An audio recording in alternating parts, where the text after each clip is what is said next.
Jane Cooper Stacy. I grew up in Charleston. I was a preacher's kid. I was the youngest of 8 children. Now, preachers don't make just tons and tons of money. So I had a sister who was getting her master's at Columbia in New York City, and a brother who was getting his MD at Baylor University in Texas. So when I looked at the funding, there was only one place where I could go and get my degree, and that was Southeast Missouri State University, and I'm very grateful that that was my choice. Jane Stacy was sure to not focus all of her time on studying at Southeast. All of a sudden, in the middle of the night, we had the biggest panty raid that's ever been held on this college. And the guys from Cheney came over to Albert. Now, one of the reasons why is because we had a red light in one of the rooms upstairs. Unfortunately, it was in my room. Most students have to go find a job once they graduate, but Jane wasn't most students. February 14th, 1973, Mark Scully called me into the office. I went in and he told me, he said, "Janie, we have an alumni director position that needs to be filled. This is our centennial year. I want you to start and be the alumni director." I said, "I haven't filled out any papers." "You don't have to, I've already hired you." I said, "I've already told them that you'd be coming down there." So I started February the 14th, which was the biggest homecoming we've ever had before or since for our centennial. Jane quickly found a home as the alumni director, and it wasn't long until she started making a positive impact on Southeast. We were building the College of Science building, and an alum from the class of 1926 called me and said, "I want to talk to you. Can I come up and talk to you?" And I said, "Fine."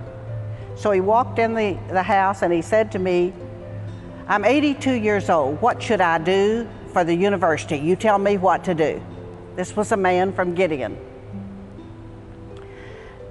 And like an idiot, I said, his name was Roger Rhodes, and I said, "Roger, we need $350,000 to finish the Hall of Science. I can see your name on that Hall of Science." And he said, "Fine, we can do that." And he walked out the door, and I thought I was going to collapse because I had never raised any kind of money like that. Jane has spent more than 3 decades as Director of Alumni Services and created relationships and memories beyond anything she could have ever imagined. I'm not giving up my friends who are alums. I will be a part of their lives as long as I'm alive and as long as they are. So you're not giving up anything. And I believe that you should keep every friend you ever make because they're hard to come by. While Jane has done many things as alumni director, it is not the only capacity that she has served in at the university. Most everyone knows that I was First Lady for 10 years, and then we got a divorce. And so it's been one of those situations that I have not talked much about.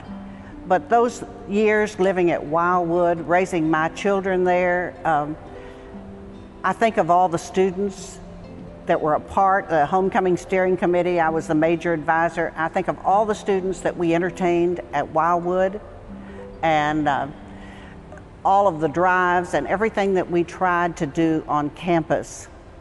It was a real part of our life, and I'm proud to have served as First Lady of the campus. While her career has been remarkable in many ways, Jane truly gauges herself based not on career achievements, but on something much more intimate to her. My children are perfect to me, and my grandchildren are perfect to me. I have 3 grown children. I have 5 grandchildren. Let me correct that. I really have 6 children, because each of my children has married someone who I adore as a child, as my own child. I think they would say sometimes, my daughter-in-law sometimes introduces me as the Wicked Witch of the West, but I think she's kidding, so I hope she is. Jane may have raised only 3 children, but she has been a friend, sister, mother, and confidant to nearly 58,000 alumni of Southeast Missouri State University. I do want to express my appreciation to everyone who has been a part of my service here. It has been a ride that I was happy to take, and that I hope that you have been pleased with the service that I have given during this time. Ladies and gentlemen, Jane Stacy.